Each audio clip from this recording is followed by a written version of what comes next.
There are definitely differences in both, you know, cultural differences, philosophical differences, as well as differences in legal systems, right? Even when we're like comparing US to European Union, the legal systems are different. So what you do in one doesn't actually immediately translate to the other.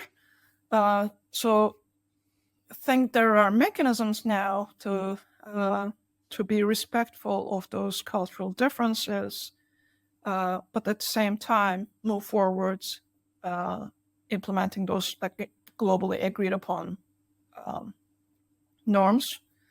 So transparency might mean different things in different countries, but if you agree upon that as a principle, then you can have different ways of legislating that or putting soft law guidelines in place, and that's a good thing, right? We need that plurality, we need that diversity, and countries coming up with different ideas, as long as there is agreement on those fundamental values, and as long as there is not too much difference between the regulatory obligations between one country and another. I think that fragmentation is risky as well. Like one country doing one thing and the other one is like doing something totally different, then you're going to have issues with businesses or the ability of the businesses to comply.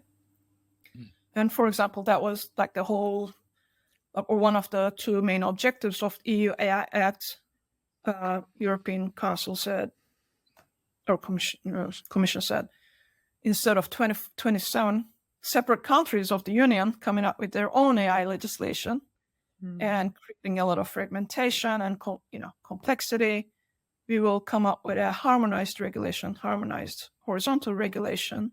So there's only one AI regulation for the whole market, and if you're a vendor, you can just comply with this one and sell your product across the whole market. So I think we can, again, think of cultural differences and legal system differences from that angle. Doesn't mean that we cannot agree on the principles or norms globally.